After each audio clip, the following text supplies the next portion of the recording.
ဘာဖြစ်လို့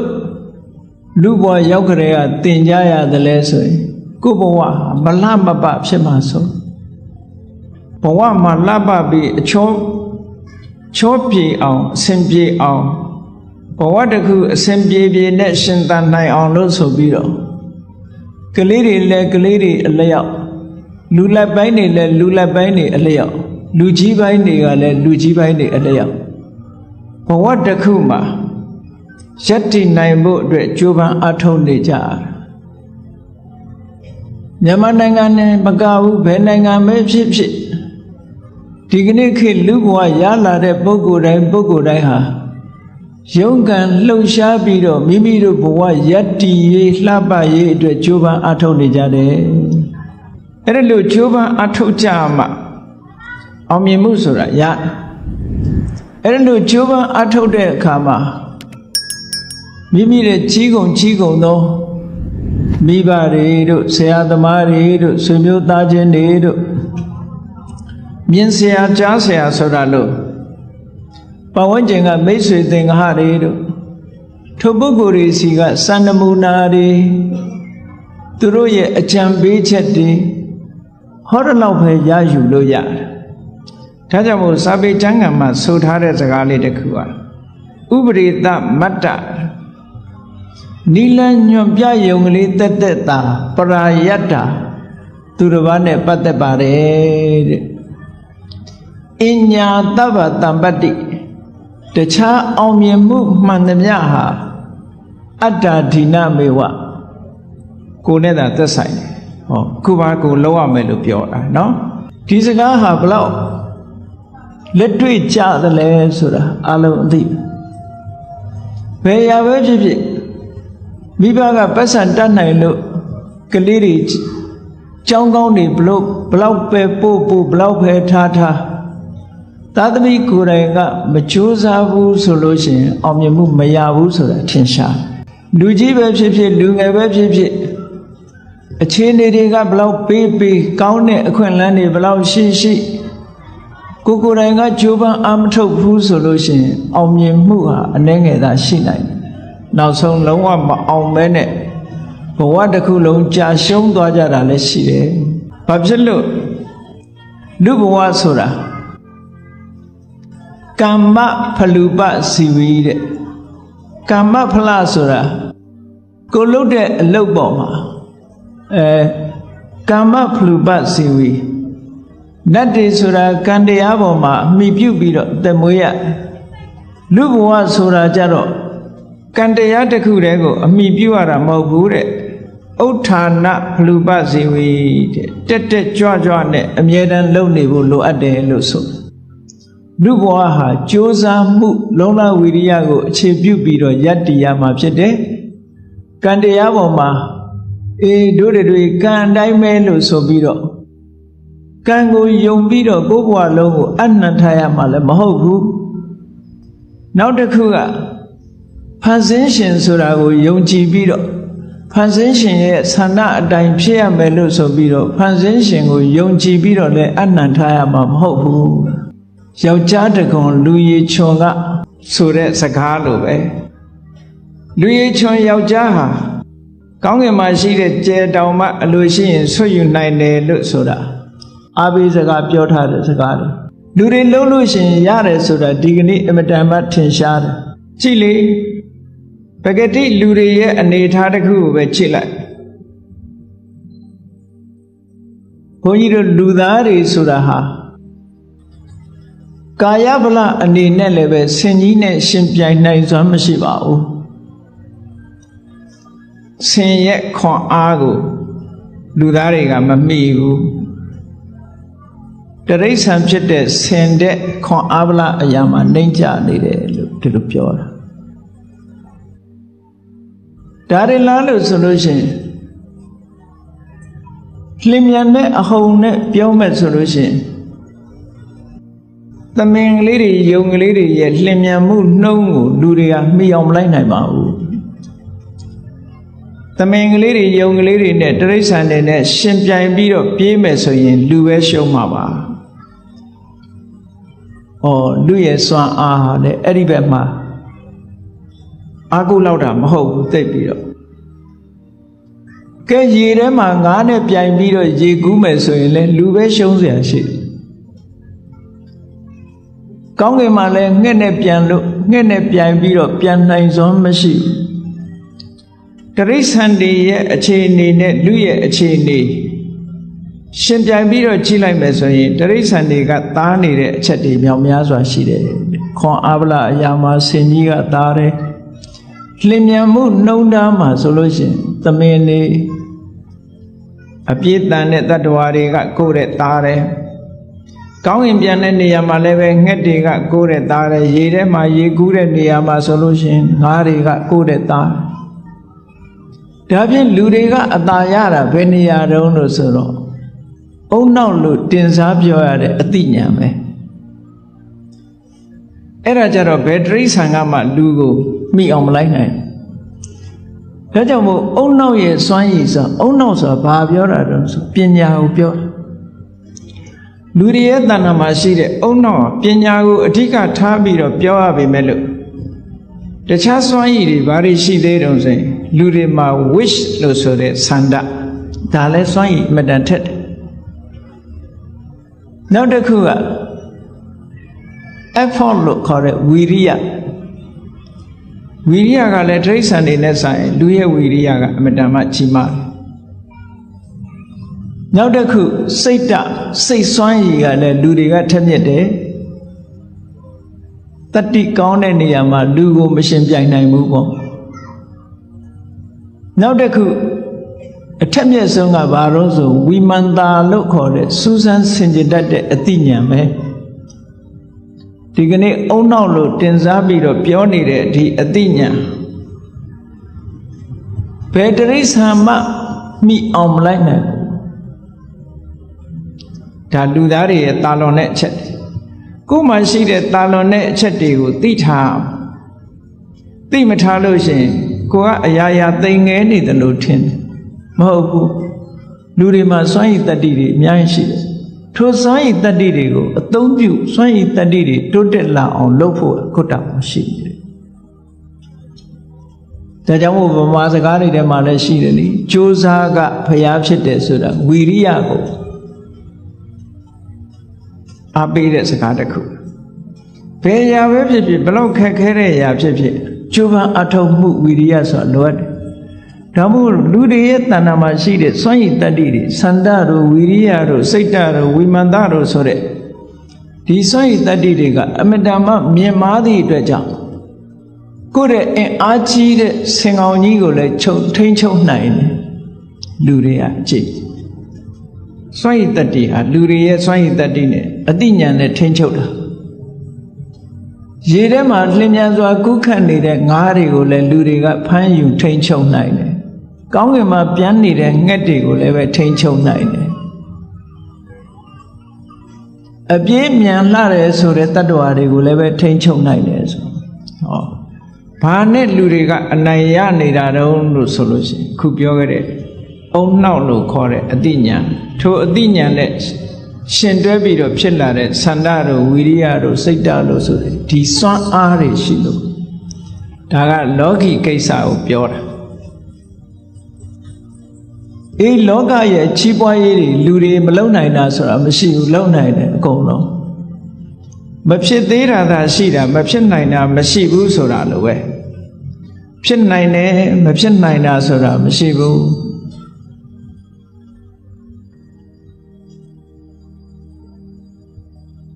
ဒီလိုလူတွေရဲ့တဏ္ဍာမှာစွမ်းရည်တတ္တိတွေရှိလာတဲ့အခါရှိနေတဲ့အချိန်မှာ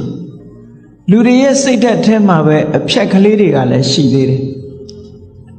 အဖြက်သဘောကလေးတွေကတခြားမှာအပြင်ဘက်ကအဖြက်အားတွေရှိတယ်လို့ပဲအတွင်းမှာလည်းပဲအဖြက်အားတွေရှိတယ်တဲ့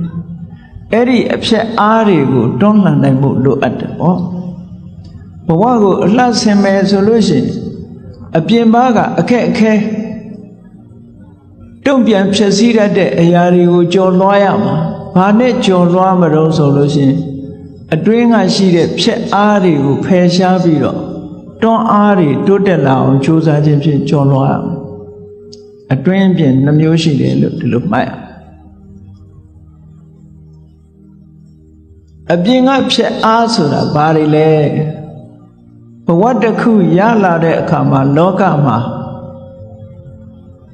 အစင်ပြေတာ၄ခုနဲ့အစင်မပြေတာ၄ခုလို့အကြမ်းမြင်အားဖြင့်ပြောရအောင်အများလူတွေသိနေတဲ့လောကဓာတ်၈ပါးလောကဓာတ်လို့ဆိုတဲ့စကားလုံးကလောကဓမ္မဆိုတဲ့ပါဠိစကားကိုခေါ်တာလောကဆိုတာလူသားတွေတတ္တဝါတွေထိုတတ္တဝါတွေလောကမှာရှိနေကြတဲ့တတ္တဝါတွေကြုံတွေ့ရမယ့်သဘာဝတရားတွေလို့ဒီလိုဆိုလို့တယ်ဟိုဓာန်ခံရတယ်ဆိုတဲ့အဓိပ္ပာယ်ကဓာန်မျိုးမဟုတ်ဘူးဓာန်ဆိုတာသဘာဝကိုပြောတာဒီနေရာမှာလောကဓမ္မလောကရဲ့သဘာဝအဲ့ဒီလောကရဲ့သဘာဝကိုကြံ့ကြံ့ခံနိုင်တဲ့စိတ်ဓာတ်လူတွေရဲ့တဏ္ဍာမှာရှိတယ်ပြင်မကအခက်အခဲတွေကိုစိတ်အားနှိမ့်ချနေလို့မကြော်လွှမ်းနိုင်ဘူးဆိုလို့ရှိရင်အဲ့ဒီပုဂ္ဂိုလ်ဟာလောကရန်နဲ့ပဲလဲသွားနိုင်တယ်ပေါ့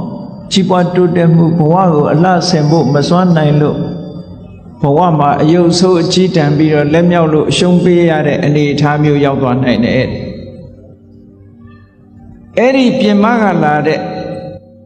အခက်ခဲတွေကိုအတွင်းအားနဲ့ကျော်ဖြတ်ရမယ်အတွင်းအားနဲ့ကျော်ဖြတ်ကောင်းဆိုးလောကဓာတ်ကြံ့ကြံ့ခံလျက်လောကထဲမှာရောက်နေတဲ့ပုဂ္ဂိုလ်တိုင်းဟာအကောင်းနဲ့တွေ့ရသလိုအဆိုးနဲ့လည်းတွေ့ရအကောင်းကြီးတွေ့တဲ့ပုဂ္ဂိုလ်ဆိုတာမရှိသလိုပဲအဆိုးကြီးတွေ့တဲ့ပုဂ္ဂိုလ်ဆိုတာမရှိဘူးအလုံးကြားဘူးကြတဲ့အတိုင်းလောကဓာတ်ဆိုတာမြောက်များစွာရှိနိုင်တော့လဲဒီနေရာမှာအဓိကလောကဓာတ်၈မျိုးကိုပြောမယ်ဆိုရင်လာဘနဲ့အလာဘစီးပွားရေးတွေအဆင်ပြေလို့ငွေကြေးအမြောက်များရတယ်အလာဘစီးပွားရေးအဆင်မပြေဘူးဝင်ငွေတွေမရဘူးဟောဒီကနေ့တစ်ကမ္ဘာလုံးဟာအလာဘဆိုတာနဲ့သွားကြုံတယ်နော်လာဘဆိုတာရှိတယ်လို့အလာဘဆိုတာလည်းရှိဘလောက်ချမ်းသာတဲ့နိုင်ငံဘလောက်ချမ်းသာတဲ့ပုဂ္ဂိုလ်ပဲဖြစ်ဖြစ်အစင်မပြေလို့မရတဲ့အခါရှိတယ်အစင်ပြေနေလို့ရတဲ့အခါလည်းရှိတယ်အဲ့ဒါဟာလောကရဲ့သဘာဝပဲလူတွေရဲ့စိတ်ဓာတ်ဟာလောကရဲ့သဘာဝနဲ့ကြုံတွေ့ပြီဆိုလို့ရှိရင်ရိမ့်ရိုင်ပြီးတော့သွားတတ်တယ်အဲ့ဒါမကြန့်ခိုင်လို့ရိမ့်ရိုင်တာ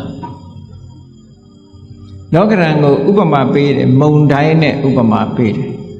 ဒါမို့လောကဓာတ်မုန်တိုင်းလို့ပြောကြတယ်စဉ်းစားကြည့်လေတနာရီပိုင်း90ပိုင်း60ပိုင်း120တိုက်တဲ့မုန်တိုင်းတွေဖြစ်ပေါ်လာတယ်ဖြစ်ပေါ်လာတဲ့အခါကျတော့ကြံ့ခိုင်မှုအားနည်းတဲ့သစ်ပင်တွေအမြစ်ပါထောင်လဲသွားသို့တော့အဲ့ဒီမုန်တိုင်းဓာတ်မျိုးဘလောက်ပဲတိုက်လဲပြိုမသွားတာကတော့တောင်ကြီးတွေပဲအဲ့ဒါတော့ပြင်းထန်တဲ့မုန်တိုင်းရှိတဲ့သစ်ပင်ကဘာလို့လဲပြီးတော့တောင်ကြီးတွေကြတော့ဘာလို့မလဲသလဲလို့ဆိုရင်ကြံ့ခိုင်မှုမတူတာပဲအဲ့ဒါထို့တူပဲလောကမှာလူရည်လို့ဖြစ်လာတဲ့ပုဂ္ဂိုလ်တွေလောကရန်နဲ့ကြုံတွေ့လာတဲ့အခါတချို့ကဘုံဘုံလဲသွားတယ်စိတ်ဓာတ်အနေထားတွေပြက်ပြားသွားတယ်တချို့ကစိတ်ဓာတ်အနေထားမပြက်ပြားပဲနဲ့ရင့်ကျက်မှုတွေပို့ပြီးတော့ရလာတယ်တောင်ကြီးလို့ခိုင်မာတယ်တချို့ပုဂ္ဂိုလ်တွေကတစ်ပင်လို့ရိမ့်ရိုင်နေတယ်လောကရန်ချင်းကြုံတွေ့တာချင်းတူတူပဲလောကရန်မုန်တိုင်းရဲ့အတိုက်ခံရတာချင်းတူတူပဲသို့တော့အတွင်းအစ္ဆဒစိတ်ဆွမ်းအားအသိဉာဏ်ဆွမ်းအားနည်းပြီဆိုလို့ရှိရင်ရိမ့်ရိုင်ပြီးတော့နေရတဲ့သစ်ပင်သို့မဟုတ်အမြစ်ပါကျွတ်ထွက်ပြီးတော့လဲသွားတဲ့သစ်ပင်သို့မဟုတ်အကိုင်းတွေပါတွေကျိုးပဲ့သွားတဲ့သစ်ပင်လိုပဲ လောကရန်ကိုမုံတိုင်းရဲ့ထံကိုခံလိုက်ရတဲ့အခါမှာမလှမပဖြစ်သွားကြရတောင်ကြီးတွေကြတော့တဇက်ကမလှုပ်ရှားမှုမပြုတ်ဘဲနဲ့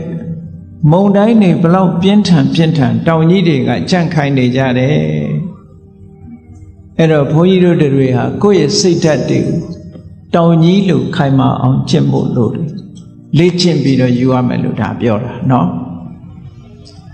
သူ့ဘာသူအလိုလျောက်ဖြစ်လာတာမဟုတ်ဘူးလောကဓာတ်ဆိုတာလေ့ကျင့်တွေ့ကြုံလာပြီဆိုလို့ရှိရင်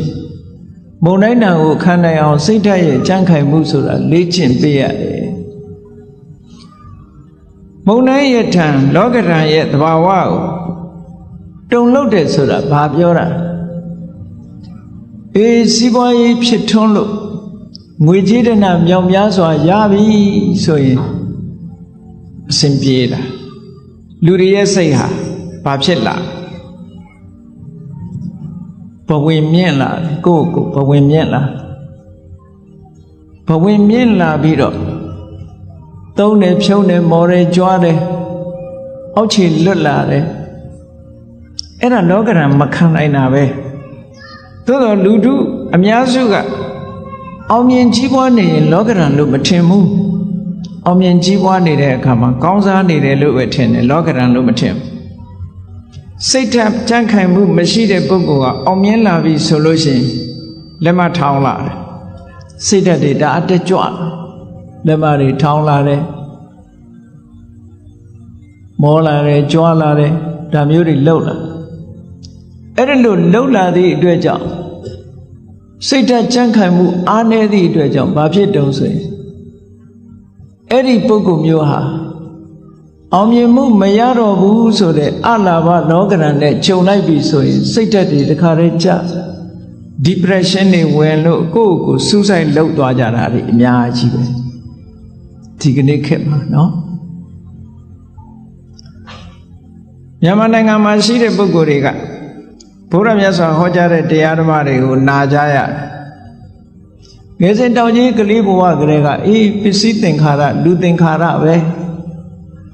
ဆိုတဲ့အတွေးကလေးတွေဓမ္မအမြင်ကလေးတွေနဲ့လောကဓာတ်ကိုကြံ့ကြံ့ခံထားနိုင်သေးတယ်ဆိုးဆိုးဝါးဝါးကြီးထိအောင်ဖြစ်မသွားဘူးတချို့နိုင်ငံတွေမှာဆိုလို့ရှိရင်ဆိုးဆိုးဝါးဝါးကြီးဖြစ်သွားတချို့ပုဂ္ဂိုလ်တွေကဘဝကိုအဆုံးစီရင်ပြီးတော့မလှမပဖြစ်သွားကြလောကဓာတ်မခံနိုင်ဘူးဆိုလို့ရှိရင်ကြီးပွားလို့ရှိရင်လည်းပျက်စီးတာပဲဆုပ်ယုပ်လို့ရှိရင်လည်းပျက်စီးတာပဲဘဝဟာမလှမပဖြစ်ဘာကြောင့်လို့ဆိုစိတ်ဓာတ်ကြံ့ခိုင်မှုအားနည်းလို့ပဲအဲ့ဒီနေရာမှာစိတ်ဓာတ်ကြံ့ခိုင်အောင်မြတ်စွာဘုရားကဘယ်လိုဩဝါဒပေးထားလဲဆုံးမထားလဲဘုရားဘာသာဝင်သူတော်စင်တွေဆိုတာမြတ်စွာဘုရားရဲ့အဆုံးအမကိုလိုက်နာပါမယ်လို့အာမခံထားတဲ့ပုဂ္ဂိုလ်တွေပဲဗုဒ္ဓံတရဏံကိစ္ဆာမိလို့ဆိုထားတာကိုကဘုရားကိုကိုးကွယ်ရတယ်လို့အတိမပြုပါတယ်ဘုရားကိုကိုးကွယ်တယ်လို့ဆိုတာဘာအတွက်ကိုးကွယ်တာတုံးလို့သေချာကြည့်မယ်စီးပွားတိုးတက်ဖို့ကိုးကွယ်တာမဟုတ်ဘူးဘုရားကိုးကွယ်တာများသောအားဖြင့်တချို့ကစီးပွားတိုးတက်ခြင်းလို့ကိုးကွယ်တာအဲ့ဒီလိုစီးပွားတိုးတက်ခြင်းလို့ကိုးကွယ်တာဟာသိပြီးတော့အစစ်မမြင်မိယိုးဖလားကိုးကွယ်တာမျိုးလည်းမဟုတ်စေရဘူးစီးပွားတိုးတက်ခြင်းလို့ကိုးကွယ်တာမျိုးလည်းမဟုတ်စေရဘူးအနှစ်သာရအားဖြင့်ကိုးကွယ်ရမယ်ဆိုလို့ရှိရင်လောကရဲ့သဘာဝအမှန်တရားကိုသိဖို့အတွက်ကိုးကွယ်တာဘဝခရီးကိုရှောက်လန်းတဲ့အခါမြတ်စွာဘုရားတရားအတိုင်းဘုရားဟောပြောဆုံးမတဲ့လမ်းအတိုင်းရှောက်ပါမယ်မြတ်စွာဘုရားကိုလမ်းညွှန်ချက်အတိုင်း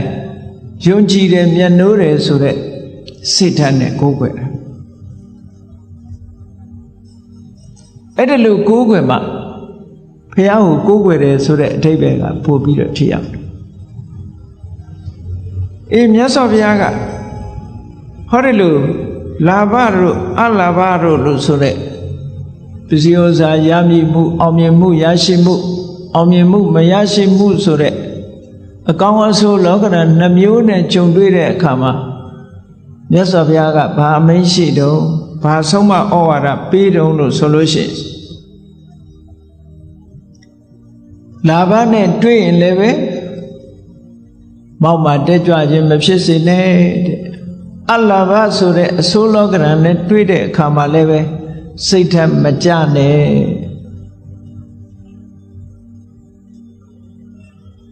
စိတ်ဓာတ်တွေတုံလုံးမှုမဖြစ်နဲ့ဒီလိုမဖြစ်အောင်ဘယ်လိုနှလုံးသွင်းရမလဲလို့ဆိုလို့ရှိရင်အေးအောင်မြင်မှုရတာဆိုတာလဲထာဝရမဟုတ်ဘူးအောင်မြင်မှုမရဘူးဆိုတာလဲထာဝရမဟုတ်ဘူးလောကကြီးမှာဘယ်အရာမှတည်မြဲတာမဟုတ်ဘူးဆိုတဲ့အတွေးလေးကအခြေခံပြီးတဲ့အခါမှာကိုယ်စိတ်ဓာတ်ကိုရင့်ကျက်အောင်ကြိုးစားယူအောင်အဲ့ဒီအတွေးလေးကတာမန်ကြည့်လိုက်မယ်ဆိုလို့ရှိရင်ဘာမှမထူးဆန်းမှုလို့အောက်မေ့သို့သောအဲ့ဒီအတွေးနဲ့တွေးလိုက်လို့ရှိရင်ဆိုးဆိုးဝါးဝါဖြစ်မသွားတာသိကြမြတ်စွာဘုရားကိုယ်တိုင်ကိုယ်ကလာဘဆိုတဲ့လောကရန်ကြောင့်လည်းစိတ်ဓာတ်တက်မသွားဘူးသိအားတက်တဲ့ရောမောက်မာမှုတွေအောက်ခြေလွတ်သွားတာတွေမဖြစ်ဘူးဘာဖြစ်လို့တော့သူကတွေးတယ်အေးရတာဆိုတာလေအစဉ်ပြေးနေတယ်တခဏပဲရတာ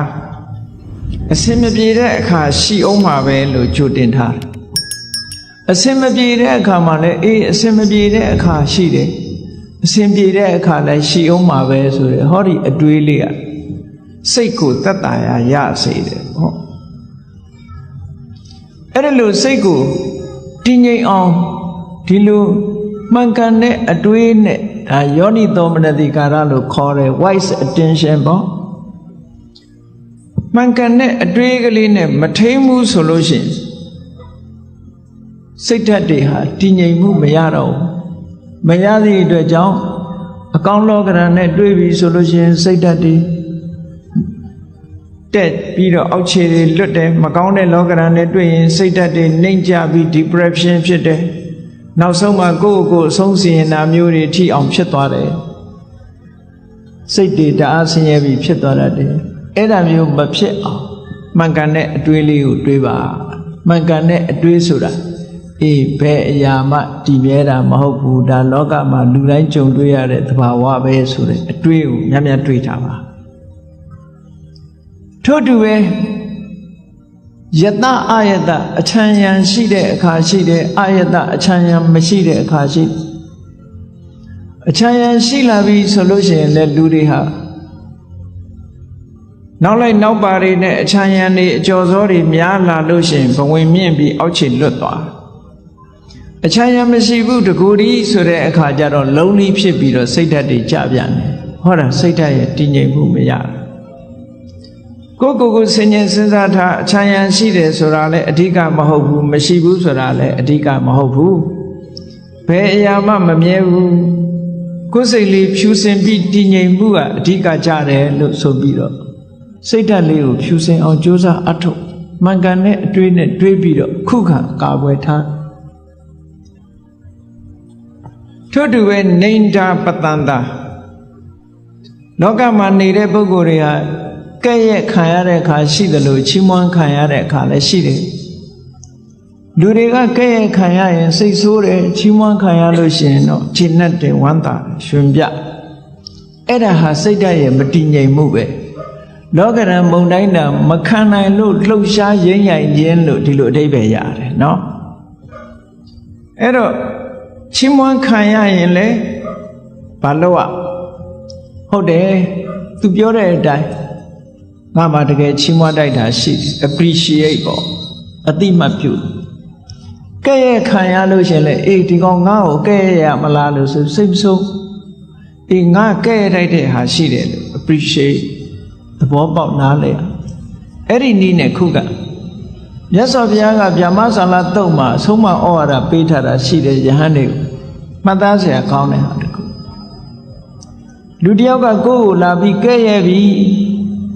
ပြစ်တင်ပြီလို့လာပြောလို့ရှိရင်မြတ်စွာဘုရားကစိတ်မဆိုးအောင်လုပ်ပါစိတ်မဆိုးပါနဲ့အဲ့တော့စိတ်မဆိုးအောင်က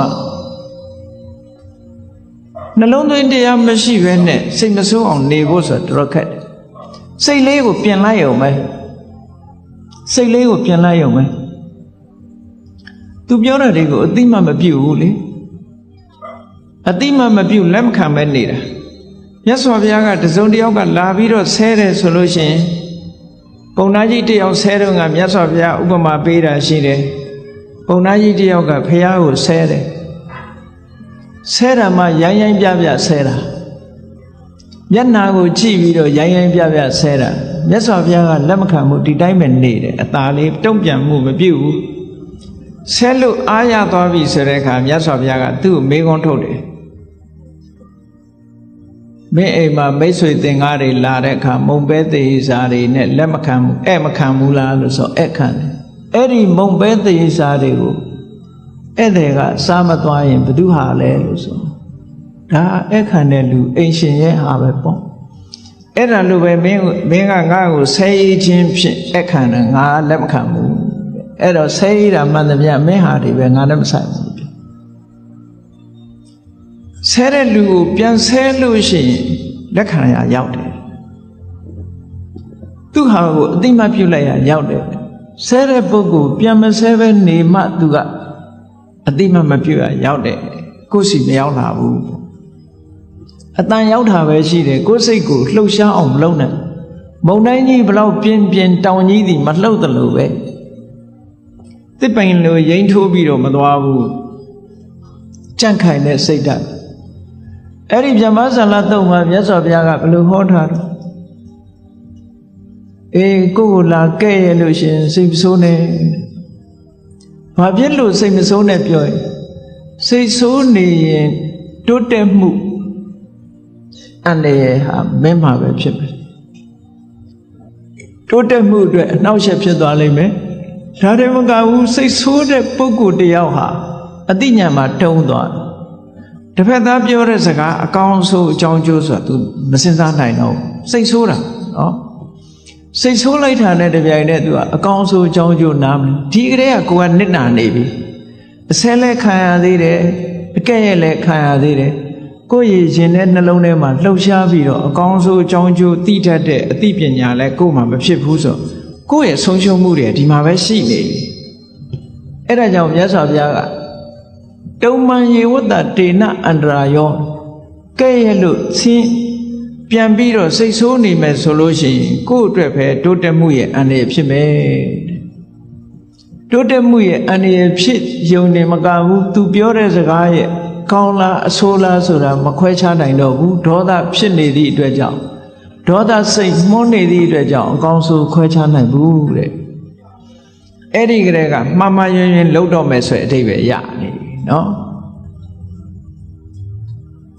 အဲ့တော့မြတ်စွာဘုရားကဒါဖြင့်ငုံခံနေရမှာလားကဲ့ရဲ့လာလို့ရှင်ကဲ့ရဲ့လာတဲ့စကားကိုငုံခံရမလားလို့ဆိုမဟုတ်ဘူးတဲ့မြတ်စွာဘုရားတုံ့ပြန်မှုတော့ပေးရမယ် respond တော့ငုံခံနေဖို့မပြောကဲ့ရဲ့လာမယ်ဆွဆွဲလာမယ်ဆိုလို့ရှင်မဟုတ်ဘူးဆိုတာကိုပြန်ပြောရပြန်လိချိန်ပပြောဆိုအောင်သို့တော့ရှင်တဲ့ကဒေါသနဲ့ပြန်မလုံးနဲ့ဒေါသနဲ့ပြန်လို့ရင်သူ့ဟာကိုအတိမပြုတ်ရောက်သွားတယ်ပြန်ပြီးတော့တုံ့ပြန်ဖြေရှင်းပါတဲ့ဒါမမှန်ဘူးဒါမဟုတ်ဘူးဆိုတာကိုအကျိုးအကြောင်းနဲ့ပြန်တုံ့ပြန်သို့တော့တစုံတစ်ယောက်ကဆဲလာပြီဆိုလို့ရှိရင်ကတော့သိခံလိုက်ပါတယ်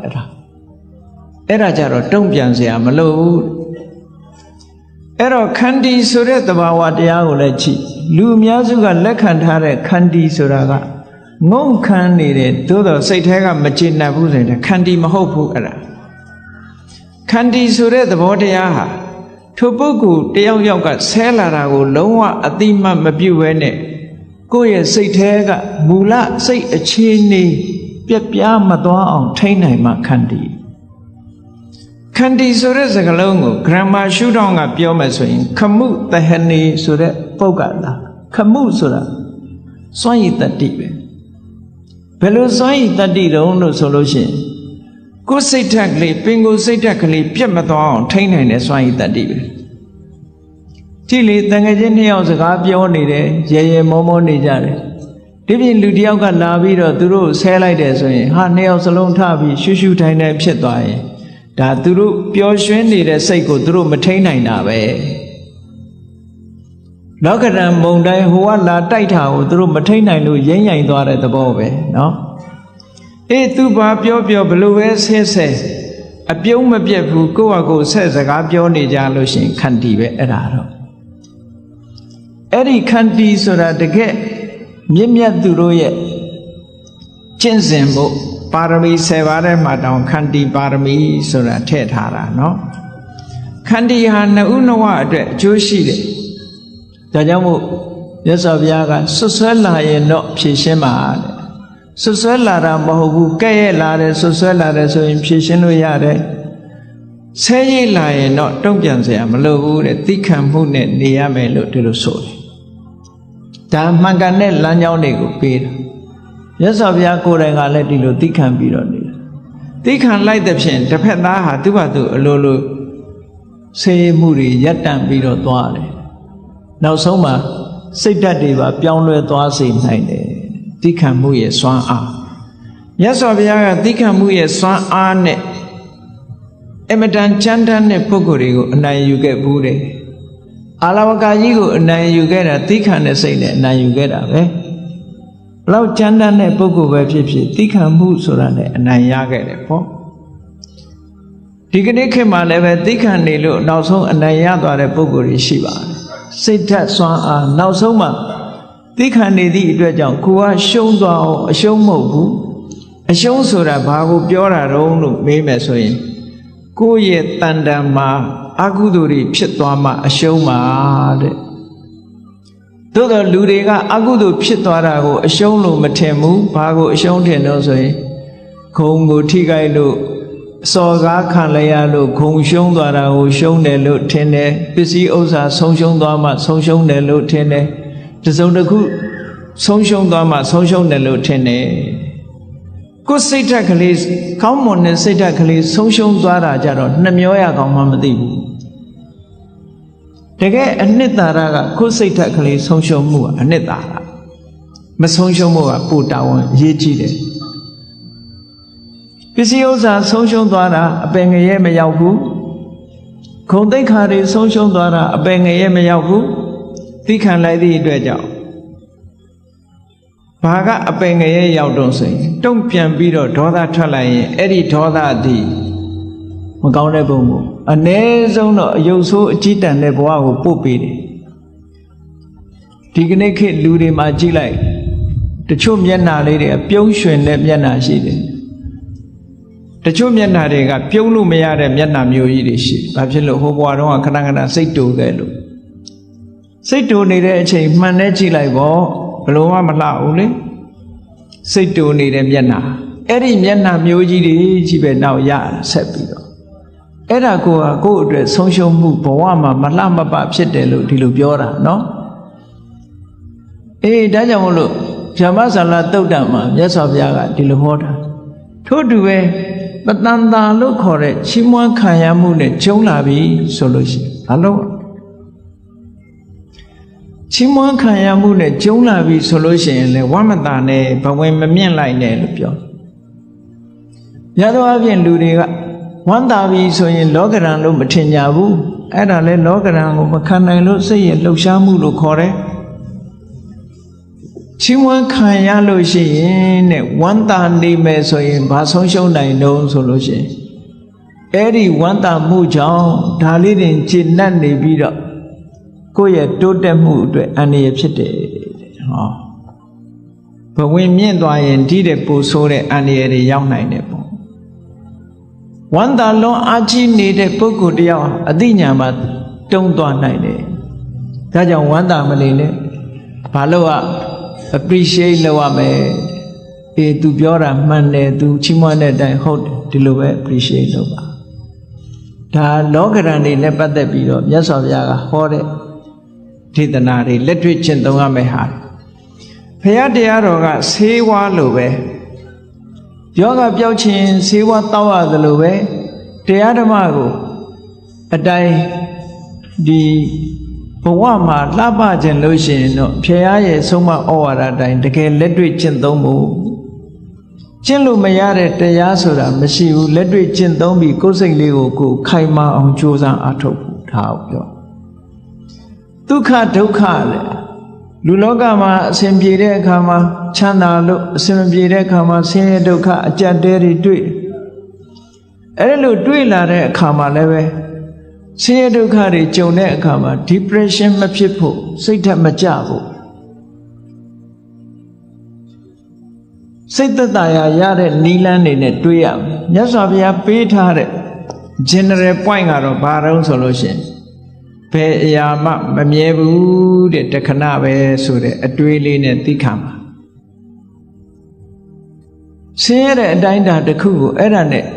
ခုခံကာကွယ်ထားသည့်အတွက်ကြောင့်ကိုယ်စိတ်ဓာတ်မှာ depression ဖြစ်တယ်ဆိုတာမရှိဘူးစိတ်ဓာတ်တွေနှိမ့်ကျသွားတာမျိုးမရှိဘူးတဲ့ခုခံနိုင်တယ်အေးချမ်းသာဒုက္ခနဲ့တွေ့လာလို့ရှိရင်လေလူတွေကဘဝင်မြင့်ပြီးအောက်ခြေလွတ်တတ်တယ်အဲ့ဒါလို့မဖြစ်ရအောင်လည်းပဲခုနကအေးချမ်းသာတယ်ဆိုတာလေထာဝရမဟုတ်ဘူးတခဏမျှသာဖြစ်တယ်လို့မှန်ကန်တဲ့အတွေးလေးတွေနဲ့တွေးပြီးတဲ့အခါမှာကိုယ့်ရဲ့စိတ်ဓာတ်ရင်းရိုင်မှုမရှိအောင်ကြန့်ခိုင်အောင်ကြိုးစားရမယ်ဒါကိုပြောတာကောင်းဆိုးလောကရန်ကြံ့ကြံ့ခံဘဝကိုလှလှပပထိဆောက်ခြင်းဟောဒီလောကရန်ခန္ဓာရည်ရှိဖို့ကြိုးစားရမယ်ဒါနံပါတ်1နော်လောကရန်ခန္ဓာအောင်ကြိုးစား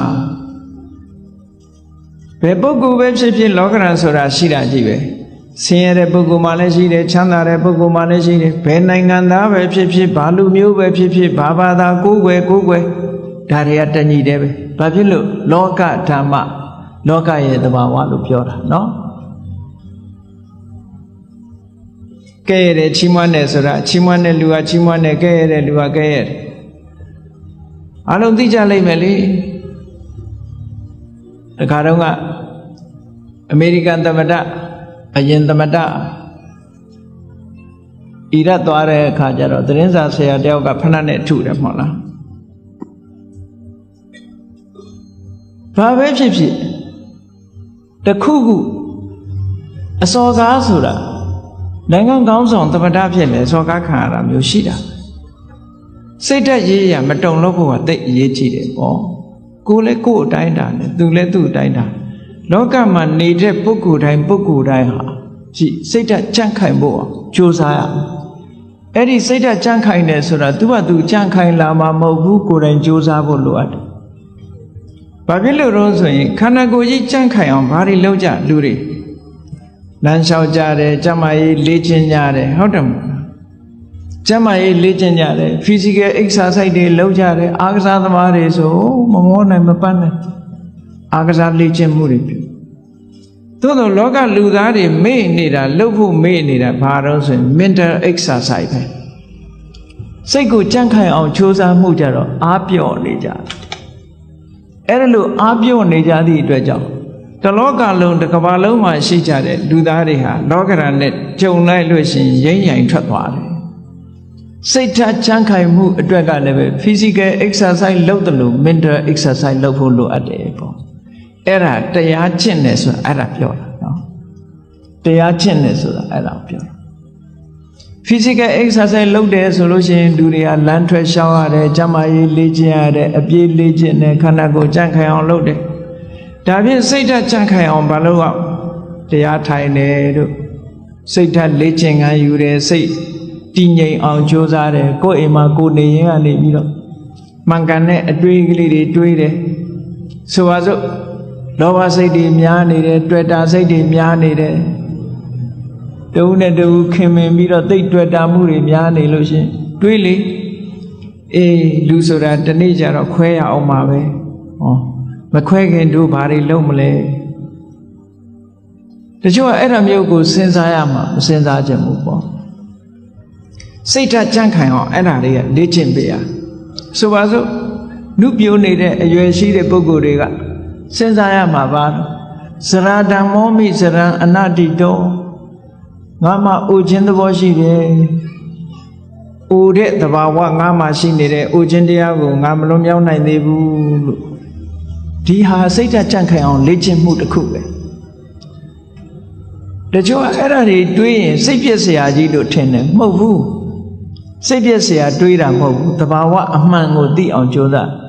စိတ်ဓာတ်ဆိုတာသဘာဝအမှန်ကိုသိမှဒီထက်နဲ့ရင့်ကျက်လာ ဗျာဒိဓမ္မောမိဗျာဒေနတိတောအေးငါခန္ဓာကိုယ်ကြီးဟာနာရတဲ့သဘောရှိတယ်နာခြင်းတရားကိုငါမလွန်မြောက်နိုင်သေးဘူးတွေးပါဆင်ញင်စဉ်းစားပေးပါလေ့ကျင့်ပေးပါစိတ်ကိုဒါနဲ့လေ့ကျင့်ပေးအာယုန်နဲ့စိတ်ကိုလေ့ကျင့်ကောင်းတဲ့အာယုန်နဲ့စိတ်ကိုလေ့ကျင့်တာခေါ်တယ်မရဏဓမ္မောမိမရဏနာတိတောလူတိုင်းဟာသိခြင်းသဘောရှိတယ်ငါလည်းပဲသိခြင်းသဘောရှိတယ်သိခြင်းတရားကိုငါမလွန်မြောက်နိုင်ဘူးလေ့ကျင့်ပေးပါလေ့ကျင့်ပေးသည့်အတွက်ကြောင့်ဟောတန်ရောစင်နေရောပါလားအတွေ့အတာတွေရောပါလားလူတွေကထင်တယ်အတွေ့အတာရောပါသွားလို့ရှိရင်တဦးနဲ့တူကွဲသွားလိမ့်မယ်လို့ထင်တယ်မဟုတ်ဘူးတန်ရောစင်နဲ့တွေ့တာဟာမေတ္တာနဲ့တွေ့တာနဲ့မတူတဦးနဲ့တူမေတ္တာနဲ့ကုညီဆောင်းလျှောက်တာကမှပိုးခိုင်တာတန်ရောစင်ကမခိုင်ဘူးတန်ရောစင်ဆိုတာကိုယ်အလိုချလေးဖြစ်နေတုန်းနဲ့တန်ရောစင်ကိုယ်စိတ်တိုင်းမကြတော့ဘူးဆိုတာနဲ့တပြိုင်နက်တန်ရောစင်မရှိတော့တဏှာရဲ့သဘောကကိုယ်ကောင်းစားဖို့ပဲရှိတယ်ဆိုပါစို့သားသမီးတွေကိုမိဘတွေကချစ်တယ်နဲ့ပြောကြတယ်သားသမီးချစ်တာလားကိုယ်ချစ်တာလားသေချာဆန်းစစ်ကြည့်အများကတော့ဖြေလိုက်မယ်သားချစ်တယ်သမီးချစ်တယ်ပေါ့ဒါဖြင့်အဲ့ဒီသားသမီးကိုဘာကြောင့်ချစ်နေတာတုံးလို့မေးလိုက်လို့ရှိရင်ဒီသားသမီးလေးကိုကြည့်ပြီးတော့ကိုယ်စိတ်ထဲမှာစိတ်ချမ်းသာနေတယ်အာကိုနေတယ်ယုံကြည်နေတယ်ငါသက်ကြီးရင်ငါသားလေးကငါဆောင်းရှောက်မှာပဲငါသမီးကငါဆောင်းရှောက်မှာပဲနဲ့ဟောအာကိုမှုတွေတွေ့တာမှုတွေအဲ့ဒီလိုမျောလင့်ချက်ကလေးတွေနဲ့ထင်အဲ့ဒီသားသမီးကကိုယ်ဒုက္ခပေးလာပြီဆိုရင်မိဘတွေဘာလုပ်ကြတော့အိမ်ကနေနှင်ချပြီးအမွေပြကြော်ညာကြတယ်မဟုတ်လားအဲ့ဒါဖြင့်အဲ့ဒီသားသမီးကိုချစ်တယ်ဆိုတာဘာကိုချစ်တာတုံးလို့မေးလို့ရှိရင်ကိုယ့်ရဲ့ပျော်ရွှင်မှုကိုဖျက်ဆီးလာပြီးကိုယ့်ရဲ့ဘဝကိုထိခိုက်လာပြီးဆိုလို့ရှိရင်အဲ့သားသမီးမချစ်တော့အဲ့ဒါကိုကြည့်မယ်ဆိုရင်မိဘတွေကတကယ်ချစ်တယ်ဘာကိုချစ်တာတုံးဆိုကိုယ့်ဘဝကိုချစ်တာပဲကိုယ့်ဘဝကိုထိပါလာပြီးနှောင့်ယှက်လာပြီးဆိုရင်လက်မခံတော့ဘူးလေချစ်လာပါတယ်ဆိုတော့ဇနီးမောင်နှံတွေ divorce လုပ်ကြတယ်၊ကွာရှင်းကြဘာဖြစ်လို့ပြောကြတဲ့အခါမှာစိတ်သဘောထားချင်းမတိုက်ဆိုင်လို့ဆိုလိုတာကသူစီကကိုပျော်ရွှင်မှုမရဘူးကိုစီကသူပျော်ရွှင်မှုမရဘူးကိုရဲ့ပျော်ရွှင်မှုတွေဆုံးရှုံးကြတယ်အဲ့ဒီဆုံးရှုံးတာကိုမကြိုက်တာပဲအမှားတကယ်အနှစ်သာရကိုလိုက်ရှာကြည့်လို့ရှိရင်မြတ်စွာဘုရားကဒါကြောင့်မို့ဟောတာအတ္တသမံပေမနတ္ထိကိုချစ်တာလောက်တခြားကိုအချစ်နဲ့တူတဲ့အချစ်ဆိုတာမရှိဘူးလို့ဒီလိုပြောတာဒါတကယ်ကိုအစစ်အမှန်ကိုဟောဒါကြောင့်မို့လို့မေတ္တာဆိုတာကတော့အဲ့ဒါမျိုးမဟုတ်တဏှာကရယူလို့တယ်ခံစားလို့တယ်ဒါတဏှာချစ်မေတ္တာချစ်ဆိုတာကအဲ့ဒါမျိုးမဟုတ်ဘူးသူများအတွက်ပေးဆက်ခြင်းမေတ္တာချစ်ကသူများအတွက်ပေးဆက်တယ်တဏှာကကိုယ့်အတွက်မေတ္တာကသူ့အတွက်လှုပ်တာကပို့ပြီးတော့ခိုင်မြဲတယ်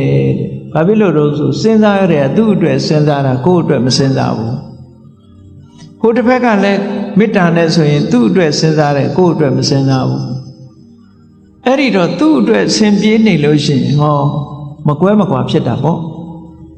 ဟိုလူကလည်းငါအတွက်စဉ်းစားတယ်ဟိုလူကလည်းငါအတွက်စဉ်းစားတယ်နှစ်ဦးကိုယ့်အတွက်ကြီးပဲစဉ်းစားတယ်လိုဘဖြစ်နေတဲ့အချိန်မှာတော့ကိုယ့်အတွက်ဖြစ်နေရင်ခြေနှက်တယ်ကိုယ့်အတွက်မဖြစ်တာနဲ့တပြိုင်တည်းခွဲကြရောအဲ့တော့မေတ္တာချစ်နဲ့တဏှာချစ်ဟာတခြားနည်းနဲ့ပြောမယ်ဆိုလို့ရှိရင်မေတ္တာချစ်ကအေးမြပြီးတော့တဏှာချစ်ကပူလောင်နေတဏှာရဲ့နောက်ွယ်မှာဘာတွေလာတော့ဆိုတောကဆိုတာရောက်လာစိုးရိမ်တာတွေပူဆွေးတာတွေဒါတွေဖြစ်လာမေတ္တာရဲ့နောက်ကမှာဒါတွေလုံးဝမရှိဘူးအေးချမ်းတယ်တည်ငြိမ်တယ်ဆိုတာတွေဖြစ်တယ်ဒါကြောင့်မို့မေတ္တာနှလုံးသားနဲ့ချစ်နိုင်အောင်ကြိုးစားအောင်အဲ့ဒါပို့ပြီးတော့ခိုင်မြဲတယ်စိတ်ဓာတ်ကြံ့ခိုင်မှုနဲ့ပတ်သက်ပြီးတော့ဒါကိုမြတ်စွာဘုရားကလောကဓာတ်နဲ့ကျုံလာပြီဆိုလို့ရှိရင်ကြံ့ခံနိုင်အောင်လေ့ကျင့်ရစိတ်ဓာတ်ကိုလေ့ကျင့်ပေးရမယ် လေ့ကျင့်တယ်ဆိုတဲ့နေရာမှာဘာနဲ့လေ့ကျင့်သမထကျင့်စဉ်တစ်ခုကိုကျင့်တာလဲဒါလေ့ကျင့်တာပဲဝိပဿနာကျင့်စဉ်တစ်ခုကိုကျင့်တာလဲလေ့ကျင့်တာပဲအဓိကကတော့ wise attention လို့ဆိုတယ်မှန်မှန်ကန်ကန်စဉ်းစားတတ်မှုပါယောနိသောမနတိကာရလို့ခေါ်တယ်မှန်မှန်ကန်ကန်စဉ်းစားတယ်ဆိုတာဘာတော့ဆိုရင်အဆိုးဘက်ကမကြည့်ဘူးကောင်းဘက်ကကြည့်အကုသိုလ်ဖြစ်အောင်မကြည့်ဘူးကုသိုလ်ဖြစ်အောင်ကြည့်တယ်ကောင်းဘက်ကတွေးတယ်အရာရာမှာအကုန်လုံးအကောင်းဘက်ကတွေးရမှာလားလို့ဆိုဒီလိုတော့မဟုတ်ပါဘူးမှန်ကန်တဲ့ဘက်ကအကောင်းဘက်ကစဉ်းစားနိုင်တတ်ရအဆိုးဘက်ကကြည့်လို့ရှိရင်အဆိုးဆိုတာအပြစ်ကိုကြည့်တဲ့အခါမှာအရာရာမှာအမှန်ကိုကြည့်ဖို့လိုအပ်တယ်ပေါ့ဆိုပါစို့လူတယောက်ပေါ်မှာကိုယ်ကဒေါသဖြစ်တယ်ဒေါသဖြစ်တယ်ဆိုတာ तू ဘာအတွေးနဲ့ तू ဒေါသဖြစ်တယ်လဲလို့ဆိုရင်အေးဒီကောင်ကငါ့ကိုစော်ကားတယ်တက်စော်ကားတာပဲဆိုတဲ့အဲ့ဒီအတွေးတွေနဲ့တွေးလိုက်မယ်ဆိုလို့ရှိရင်ဒေါသဖြစ်လာမှာအဲ့ဒီအတွေးမဟုတ်ဘဲနဲ့ပြောင်းပြီးတော့တွေးလိုက်တယ်အေး तू ဆဲတာ तू ဆိုးတာငါကပ်ပါတာမဟုတ်ဘူးငါနဲ့မဆိုင်ဘူး तू ဆိုး तू ခံလိုက်မယ်ငါမပတ်သက်ဘူးလို့ဆိုရင်သူ့ပုံမှာဒေါသမထွက်ပြန်ဘူးအတွေးလေးဟာဒီနားလေးတင်မဲ့ကပ်ပြီးတော့ခွင့်လွတ်တတ်တဲ့အတွေးဆိုတာလည်းရှိလူတွေကကိုကြတော့ခွင့်လွတ်တယ်သူများကြတော့ခွင့်မလွတ်ဘူးဆိုတာလောကမှာထင်ရှားတယ်နော်ကိုကြောင့်ဖြစ်လို့ရှိရင်မတော်တဆလို့ပြောတယ်သူများကြောင့်ဖြစ်လို့ရှိရင်နမောနမဲ့လို့ပြောတယ်တကယ်ကိုအဲ့ဒါလို့ဖြစ်တယ်နော်သူများကြောင့်တစုံတစ်ခုဖြစ်သွားရင်ဟာဒီလူကနမောနမဲ့နေလို့ဖြစ်တယ်ကိုကြောင့်ဖြစ်ရင်တော့မတော်တဆသူများကြောင့်လည်းမတော်တဆလို့တွေးလိုက်ရင်ဒေါသမဖြစ်တော့ဘူးအဲ့ဒါမတော်တဆဖြစ်ရှာတာပဲနော်ဒါစိတ်ဓာတ်ရဲ့အကြံခံမှုတွေပဲကိုယ်ကိုလေ့ကျင့်ပေးရမှာအောင်ပြောတာသူများပေါ်မှာအပြစ်နေမြင်နေသေးသမျှကာလပတ်လုံးမေတ္တာဆိုတာသက်ဝင်နိုင်ဖို့မဖြစ်ဘူးတဲ့ဘယ်အရာပဲဖြစ်ဖြစ်အစဉ်ပြေအောင်စဉ်းစားတတ်ဖို့လိုတယ်ပေါ့အကောင်းဘက်ကကြည်တာတွေဟာစိတ်ဆင်းရဲမှုကိုကာကွယ်ပေးနိုင်တာတော့သိကြတယ်ပုံမြင်လေးတစ်ခုရှိတယ်မြေထားမောင်းသမားတစ်ယောက် engine driver မြေထား driver တစ်ယောက်ဘယ်တော့ဖြစ်ဖြစ်သူကအကောင်းဘက်ကကြီးပဲပြောတယ်အဆိုးဘက်ကဘယ်တော့မှကြည့်ဘူးကောင်းဘက်ကကြီးပဲပြောလို့ရှိတယ်ဒီနေ့ကျတော့ဘာဖြစ်တုံးဆိုမတော်တဆသူ accident ဖြစ်တယ်ဆေးရုံတင်လိုက်ရတော့ခြေထောက်တစ်ဖက်ဟာမြေထားကျိတ်ပြီးတော့အင်မတန်အခြေအနေဆိုတော့ခြေထောက်တစ်ဖက်ဖြတ်ရမယ်ကိန်းရောက်သွားအဲ့ဒီမှာသူ့မိတ်ဆွေတွေကသတင်းသွားမေးတယ်မေးရင်သူ့ကိုပြောတာမင်းဘယ်တော့မှဆိုအကောင်းဘက်ကကြီးပဲပြောတယ်အကောင်းကြီးပဲမြင်တယ်မင်းဒီတစ်ခါမင်းကိုမင်းဖြစ်တဲ့အခါအကောင်းမြင်နိုင်အောင်မလားပေါ့အကောင်းမြင်နိုင်အောင်မလားမင်းကိုယ်တိုင်ခြေထောက်တစ်ဖက်ဖြတ်ရတော့မယ်မင်းဘယ်လိုလုပ်အကောင်းမြင်မလို့ဆိုအဲ့ဒီလူကပြုံးပြီးတော့ဘာပြောတော့ဆိုလို့ရှိရင်တငယ်ချင်းတို့တဲ့ငါဒီကနေ့ကစပြီးတော့ခြေဒီဖဏတ်ဟာတစ်ဖက်ဖိုးသက်သာသွားပြီငါဖဏတ်ဟာနှစ်ခုမဝယ်ရတော့ဘူးတစ်ခုပဲဝယ်ရတော့မှာအကောင်းဘက်ကနေကြည့်ပြောတာနော်ဖဏတ်တရံထဲမှာတစ်ဖက်စာပဲငါဝယ်ရတော့မယ်ဆိုတစ်ဖက်ဖိုးငါသက်သာသွားပြီလို့ပြောတာခြေတော့ဖြတ်ရလို့ဖြစ်ရလေခြင်းဆိုတဲ့အတွေးကိုမတွေးဘူးဖဏတ်တစ်ဖက်ဖိုးသက်သာသွားပြီအကောင်းဘက်ကမြင်တာတချို့နေရာမှာ wise attention ဆိုတာအဲ့ဒါမျိုးကိုပြောတာတစုံတစ်ခုဖြစ်လာလို့ရှိရင်စိတ်ဆင်းရဲနေမဲ့အစားအကောင်းဘက်ကလှည့်တွေးပြီးတော့လှုပ်တင်လှုပ်ထိုက်တာလှုပ်အောင်ဒါပြောတာနော်လှုပ်တင်လှုပ်ထိုက်တာစိတ်ပူပန်တာနဲ့လှုပ်တင်လှုပ်ထိုက်တာဆိုတာနဲ့တခြားစီတချို့ကမကောင်းတာဖြစ်ပြီဆိုလို့ရှိရင်စိတ်ထဲကပူပန်ပြီးတော့ဘာလို့မှမသိညာလို့မှမသိစိတ်တွေဆင်းရဲပြီးတော့အဲ့ဒါလိုနေတယ်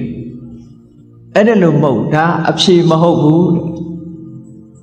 အဖြစ်မဟုတ်ဘူးစိတ်ပူပန်နေမဲ့အစားပူပန်မှုကိုလျှော့ချပြီးတော့ဘာလို့သင့်တယ်ဆိုတာကိုစဉ်းစားဖို့ပဲလိုအပ်တယ်ဟောတာစိတ်ရဲ့စွမ်းရည်တွေကိုဒီလိုလေ့ကျင့်ပေးရမယ်လို့ပြောအဲ့ဒါမှကိုယ့်ရဲ့ဘဝမှာအလှဆင်လို့ရမှာပေါ့ညှို့ဆိုရင်ဘဝမှာအလှဆင်လို့မရနိုင်ဘူး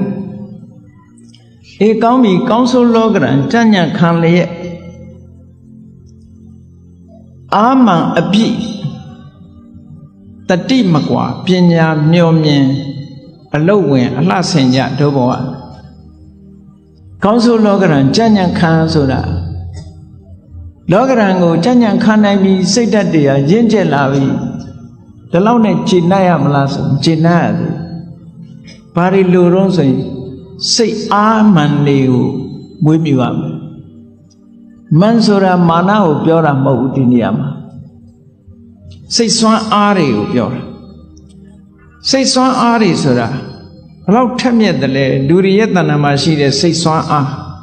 ခုနတော့ကတရိစ္ဆာန်တွေကိုချုပ်ကင်နိုင်တဲ့စွမ်းအားဟာလူတွေမှာရှိတယ်အဲ့ဒါဘာလို့ဆို brain ပဲအဲ့ဒီ brain ဆိုတာတင်စားပြီးတော့ပြောတာဘာလို့ပညာကိုပြောတာပညာသားနေသည့်အတွက်ကြောင့်လူတွေဟာတရိစ္ဆာန်လောကကြီးကိုချုပ်ကင်ထားနိုင်တယ်ဒါဖြင့်လူတွေရဲ့တန်တဲ့မှာတိုးမြင့်ပေးရမယ်စွမ်းရည်တတ္တိတွေဘယ်နှခုရှိသလဲလို့ဘုရားမြတ်စွာရဲ့စာပေကျမ်းဂန်အရာပြောရမယ်ဆိုလို့ရှိရင်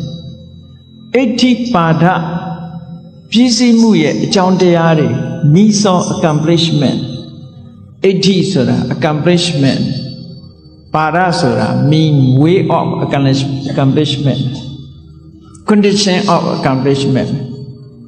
အဲ့ဒီအောင်မြင်မှုရဲ့အကြောင်းတရား၄မျိုးဆိုတာဘာတွေတုံးဆိုရင်ဆန္ဒရှိရပြင်းထန်ရမယ်ကောင်းမြတ်တဲ့ဘက်မှာကိုဖြစ်ချင်တဲ့ဆန္ဒတစ်ခုအခုဒီမှာတရားဝဲကြီးကျင့်ပါတယ်ပထမအချိန်ဖြစ်ချင်တဲ့ဆန္ဒကြောင့်မို့လို့တရားဝဲဖြစ်လာတယ်ဆန္ဒကနေကြီးစိုးထားသည့်အတွက်ကြောင့်ဘာလို့ရဆိုတဲ့လူတွေရဲ့စိတ်ထဲမှာဖြစ်လာတယ်တရားပွဲဖြစ်လာရင်ဘာလို့ဆိုပြီးတော့ဝေယဝိစာအစပြီးမကြီးမညူလုံးကြဟောဖြစ်ချင်တဲ့ဆန္ဒလေးကြောင့်မို့လို့ဖြစ်တာလေတရားပွဲရှိလို့တရားလာနာတယ်ဆိုတော့ဘလောက်ဝေးတဲ့အရာပဲဖြစ်တရားနာခြင်းနဲ့ဆိုတဲ့ဆန္ဒကြောင့်လူကိုယ်တိုင်ဒီရောက်လာတာအကယ်၍ဒီဆန္ဒလေးသာမပေါ်ခဲ့ဘူးဆိုလို့ရှိရင်တရားပွဲလည်းမဖြစ်ဘူးတရားနာလည်းမလာနိုင်ဘူးเนาะအဲ့တော့ဆန္ဒရဲ့စွမ်းအားဘလောက်ကြီးတယ်လဲဆိုတာဆန္ဒအပေါ်မှာဘလောက်ယုံကြည်တိုက်တယ်လဲအားကိုးတိုက်တယ်လဲဒါစိတ်စွမ်းအားတစ်ခုပဲเนาะဒါကြောင့်မို့မြတ်စွာဘုရားကဆန္ဒကိုအဋ္ဌိပါဒအောင်မြင်မှုရဲ့အကြောင်းတရားတစ်ခုပါတဲ့ပါဠိစာပေမှာလည်းပဲဆိုထားတာရှိတယ်ဆန္ဒဝတ္တောဂိဏမကမ္မနာသိစတိဆန္ဒရှိတဲ့ပုဂ္ဂိုလ်မှာမအောင်မြင်နိုင်တဲ့အရာဆိုတာမရှိဘူးတဲ့အလုံးပြည့်စည်နိုင်တယ်ဟုတ်တယ်လေအရေးကြီးတာကစိတ်ဆန္ဒကောရမမြတ်စွာဘုရားရဲ့အလောင်းသူမိတာဘဝမှာဒီပင်ကရာမြတ်စွာဘုရားနဲ့ကြုံတွေ့လာတော့ဒီပင်ကရာမြတ်စွာဘုရားကိုကြည့်ပြီးသူကိုယ်တိုင်ဘုရားဖြစ်ခြင်းနဲ့ဆန္ဒဖြစ်တယ်အကယ်၍သာဘုရားဖြစ်ခြင်းနဲ့ဆန္ဒမရှိဘူးဆိုရင်ဘုရားလောက်မဖြစ်ဘူးအဲ့ချိန်ဒီပင်ကရာမြတ်စွာဘုရားရဲ့ထံမှာပဲတရားတော်အထုတ်လိုက်ရင်ယ ahanan ဖြစ်သွားနိုင်တဲ့အနေအထားတစ်ခုပဲသို့သောသူ့ရဲ့ဆန္ဒကအဲ့ဒါမဟုတ်ဘူးကိမေဧကေနတေနေနပုရိသေနဓမ္မတတိနငါလိုစွမ်းရည်တတ္တိရှိတဲ့ပုဂ္ဂိုလ်တယောက်ကတူးရဲနဲ့တန်လျာပင်လေကြီးကိုဖြတ်ကူးလို့ဘာကျိုးရှိမလဲတဲ့သူကိုသူမေးပြီသဗ္ဗညုတံပါပုနိတောတန္တရိတံတတေဝကဆုံးဖြတ်ချက်ချလိုက် determination ဆန္ဒကိုအခြေပြုပြီးတော့သဗ္ဗညုတဉာဏ်ကြီးကိုရအောင်ယူပြီးတော့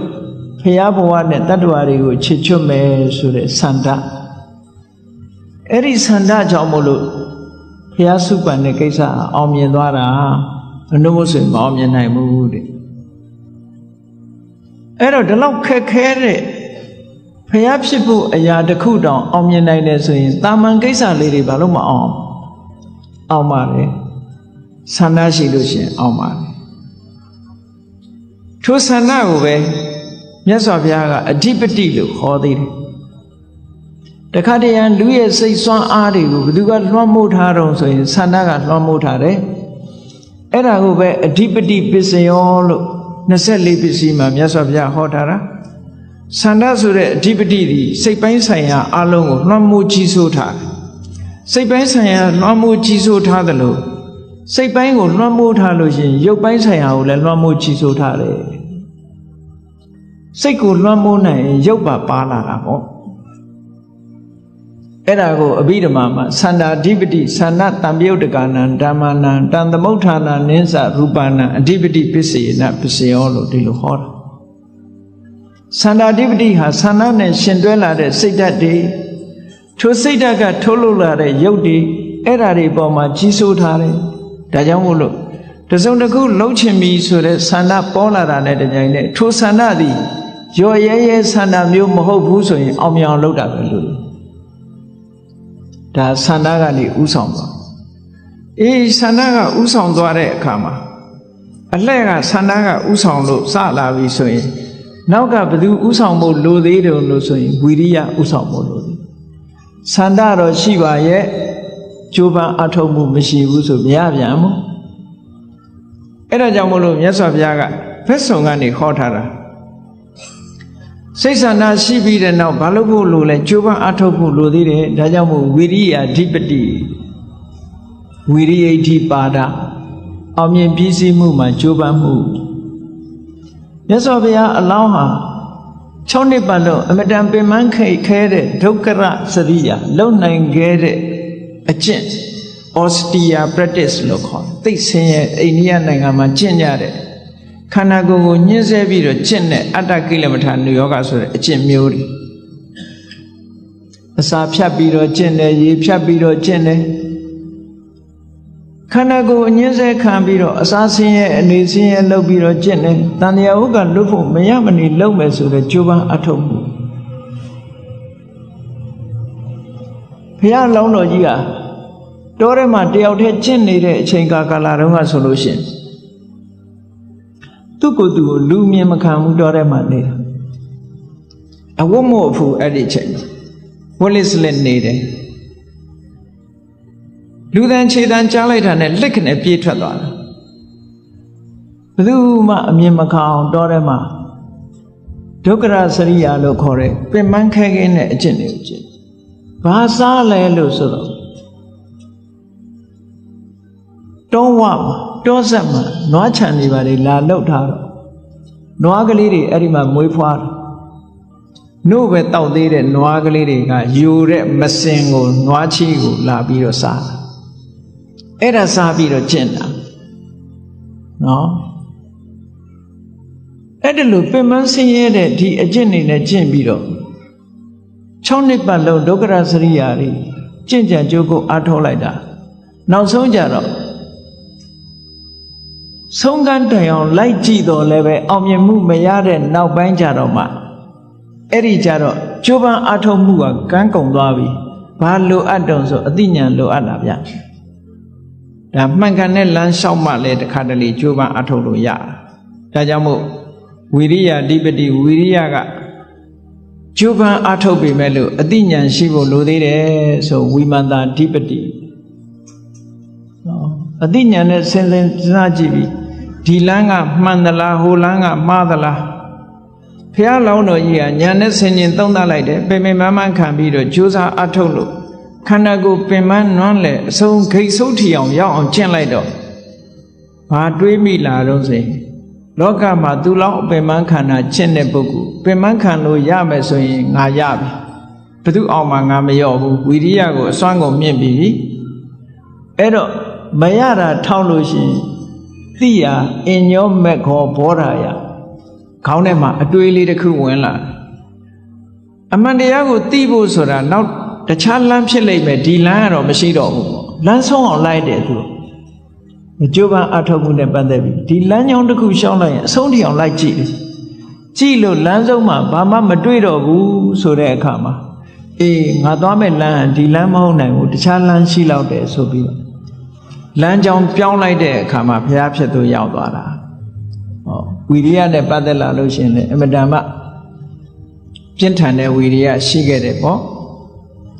အဲ့ဒီအသိဉာဏ်နဲ့လမ်းပြောင်းလိုက်ပြီးတော့စိတ်ဓာတ်တွေခိုင်မာကြံ့ခိုင်မှုနဲ့လှုပ်တဲ့အခါမှာမြတ်စွာဘုရားဆိုတဲ့ဗုဒ္ဓဆိုတဲ့တပ္ပညုတဉာဏ်တော်ကြီးကိုရပြီးတော့သစ္စာလေးပါးကိုသိတော်မူတဲ့ပထမဆုံးကိလေသာတွေဟူသောအိပ်ပျော်ခြင်းကနေနိုးထလာတဲ့ဗုဒ္ဓဆိုတဲ့ပုဂ္ဂိုလ်အဖြစ်ရောက်ရှိလာဘာစွမ်းအားတွေနဲ့ဒီအဖြစ်ကိုရောက်ရှိလာတော့ဆိုရင်ခုနပြောရင်သန္တာရဲ့ဝီရိယရဲ့စိတ်ဓာတ်ရဲ့ဝိမာန်ဓာတ်ရဲ့ဒီစွမ်းအားတွေနဲ့ရောက်တာပဲတခြားနည်းကသွားတာမဟုတ်ဘူးနော်အဲ့တော့ဘုန်းကြီးတို့တွေရဲ့တဏ္ဍာမှာလည်းပဲသန္တာဆိုတာရှိတယ်ဝီရိယဆိုတာအခြေခံအနေနဲ့ရှိတာကိုပြောတာနော်အခြေခံအနေနဲ့ရှိတာကိုလေ့ကျင့်ပြီးတော့မယူဘူးဆိုလို့ရှိရင်အပြော့မြဲပြော့နေမှာပဲအပြော့မှပြော့နေမှာဘလောက်ကာယတန်ဆွမ်းတဲ့ပုဂ္ဂိုလ်ပဲဖြစ်ဖြစ်လေ့ကျင့်ကံမယူလို့ရှိရင်စွမ်းဆောင်နိုင်မှာမဟုတ်ဘူးလေ့ကျင့်ကံယူရ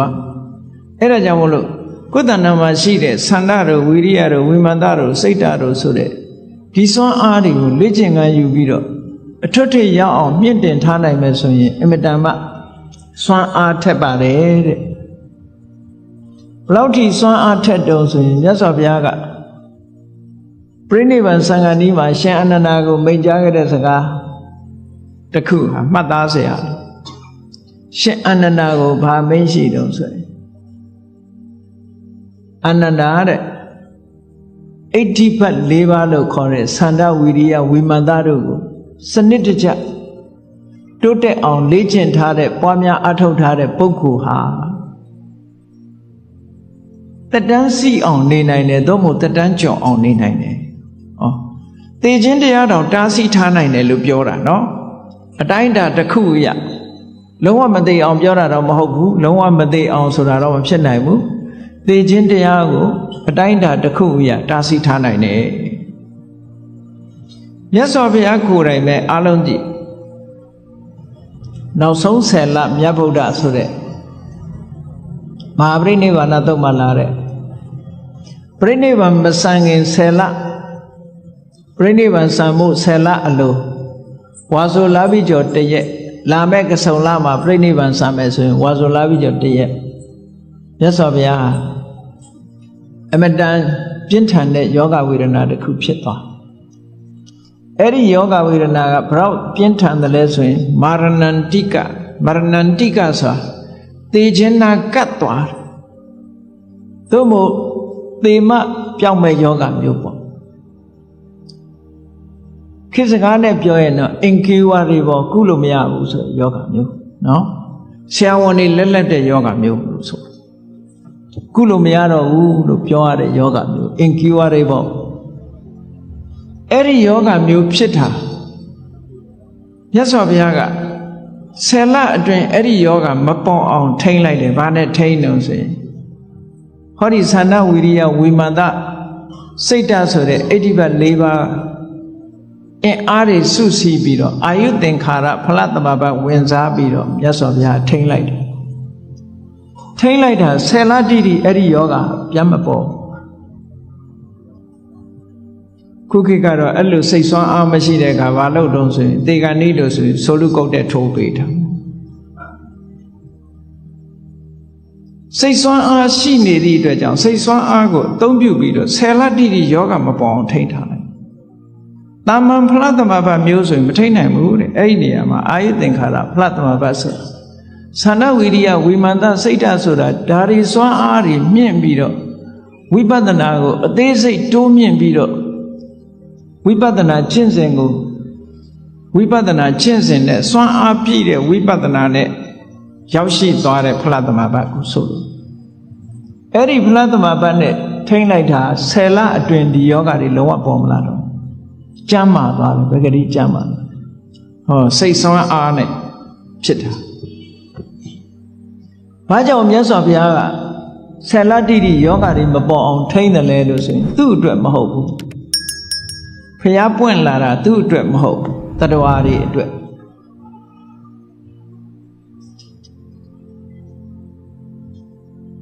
ဘယ်သူအတွက်လဲလို့ဆိုလို့ရှိရင်နောက်10လပြည့်ကစုံလပြည့်နေ့မှာမြတ်စွာဘုရားကိုလာရောက်တွေ့ဆုံမဲ့သုဘတ္ထဆိုတဲ့ပြပိုက်ကြီးရှိတယ်အဲ့ဒီပြပိုက်ကြီးကမြတ်စွာဘုရားကသာ10လစောပြီးပြိဋိဘံဆံသွားမယ်ဆိုရင်အဲ့ဒီပြပိုက်ကြီးကလွဲသွားပြီ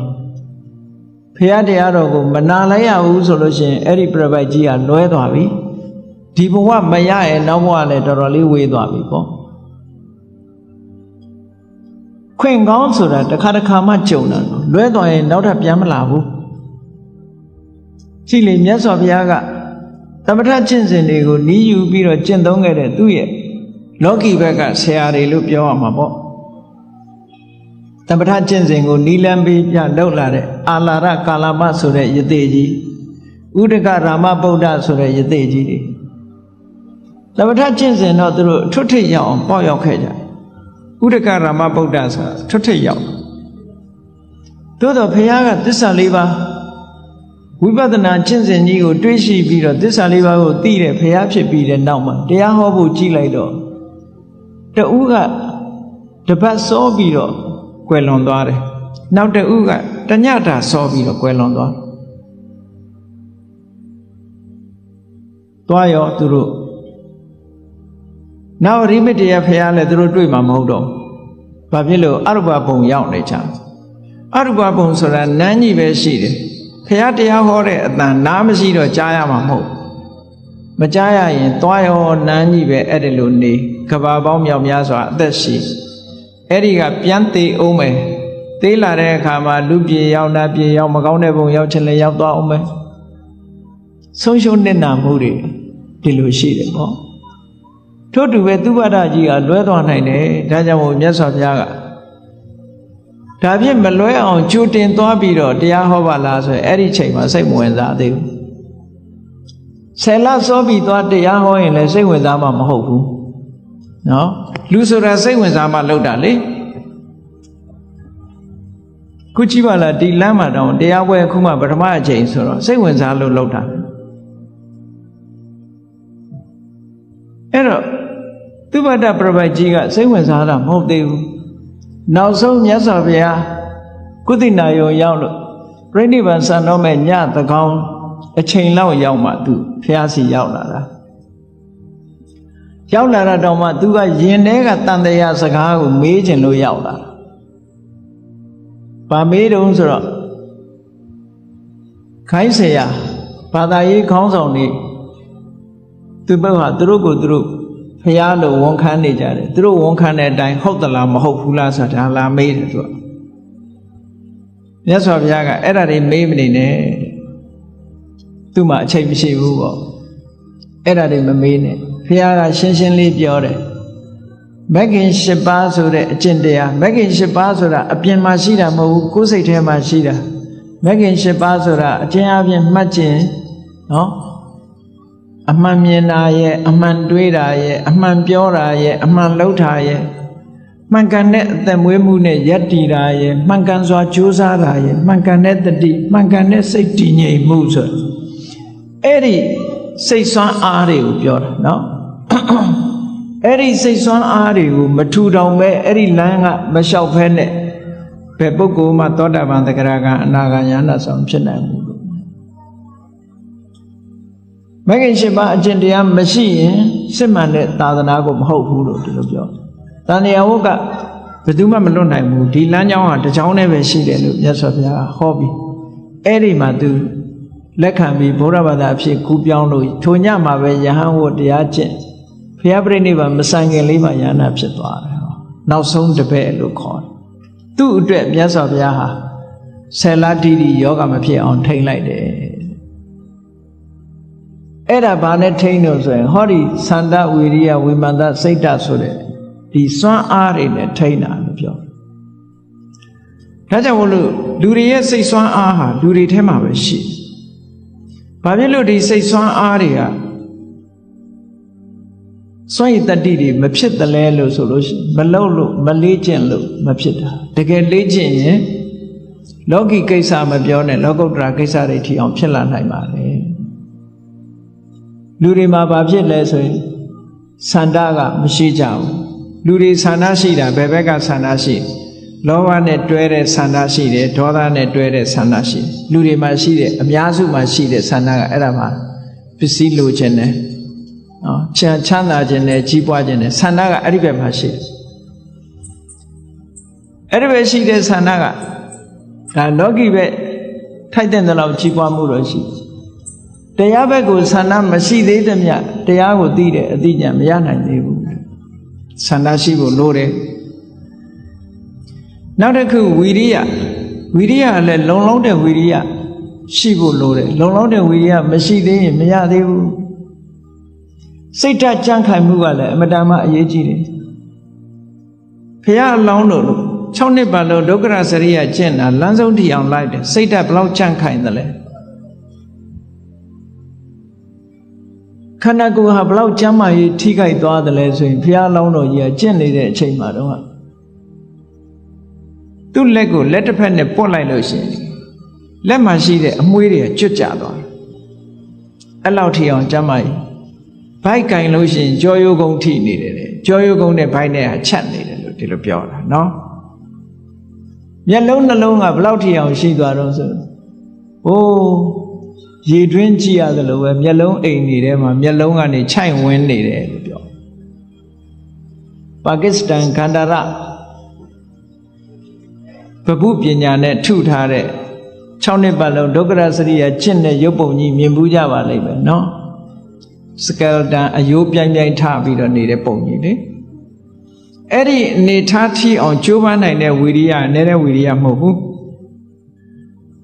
ဒါကြောင့်မို့မြတ်စွာဘုရားကတရားထုတ်တဲ့အခါမှာအယိုးကြည်ကြည်အရေးခန်းခန်းမှန်ကန်တဲ့လမ်းဆိုလို့ရှိရင်ရှောက်လန်းရမယ်လို့ကြိုးပမ်းအထောက်မှုရှိရမယ်လို့ဒီလိုခေါ်တာသူကိုယ်တိုင်လည်းကြိုးပမ်းအထောက်ခဲ့တာအဲ့ဒီကြိုးပမ်းအထောက်မှုစွမ်းအားတွေမမိသေးဘူးဆိုလို့ရှိရင်တရားသူတရားမြတ်မရနိုင်ဘူးလူတွေဟာသူ့အတိုင်းတာနဲ့သူရတာဆန္ဒလည်းဆန္ဒရှိသလောက်ပဲကြိုးပမ်းမှုလည်းကြိုးပမ်းမှုရှိသလောက်ပဲရမှာပဲစိတ်ဓာတ်ကြံ့ခိုင်မှုကြတော့ဘုရားအလောင်းတော်ကြီးကကြည်ဒီလောက်ကျမ်းမာရေးထိခိုက်သွားပြီပဲလို့စိတ်ဓာတ်နောက်ဆုံးပဲဆိုတော့တခုမှမရှိဘူးအခုမှဒီလိုစိတ်ဓာတ်ကြံ့ခိုင်တာမဟုတ်ဘူးစိတ်ဓာတ်ကြံ့ခိုင်လာအောင်လေ့ကျင့်လာတဲ့ဘဝတွေကများလာပြီကြည့်လေသူ့ရဲ့စိတ်ဓာတ်ကြံ့ခိုင်မှုဟာအလုံးကြားဦးကြလိမ့်မယ်မဟာစနကရဲ့ဇတ်တော်ကြီးကိုကြည့်လိုက်မယ်ဆိုလို့ရှိရင်သင်္ဘောပြက်လို့ပင်လယ်ထဲမှာသင်္ဘောပြက်လို့ကမ်းမမြင်လမ်းမမြင်ပင်လယ်ပြင်ကြီးထဲမှာမျောလင့်ချက်မရှိဘဲနဲ့ခုခတ်နေတာတာမန်ပုဂ္ဂိုလ်တွေကတွေးမယ်ဆိုရင်ဘယ်လိုတွေးမလို့ဆိုမျောလင့်ချက်မရှိတဲ့အလုပ်မလုပ်ပါနဲ့ဆိုလက်လျှော့ကြနော်အေးစစ်စစ်အသေးပဲခံမယ်ဆိုရင်လူကများမယ်သူနဲ့လောက်ကလိုက်လာတဲ့လူတွေကအေးစစ်စစ်အသေးခံတဲ့လူတွေကြီးပဲအကုန်လုံးသူတယောက်ပဲကူးတယ်အသက်နဲ့ကိုမြဲနေသမျှတော့လုံးလဝိရိယထုတ်မယ်နတ်သမီးကလာမေးတယ်ဒါလောက်ကမ်းမမြင်တဲ့နေရာမှာကူးနေလို့ရောမင်းဘာအကျိုးရှိမှာလဲသူပြောတယ်အကျိုးရှိတယ်မရှိဘူးငါလာမပြောနဲ့လှုပ်တင်တာကိုငါလှုပ်နေတယ်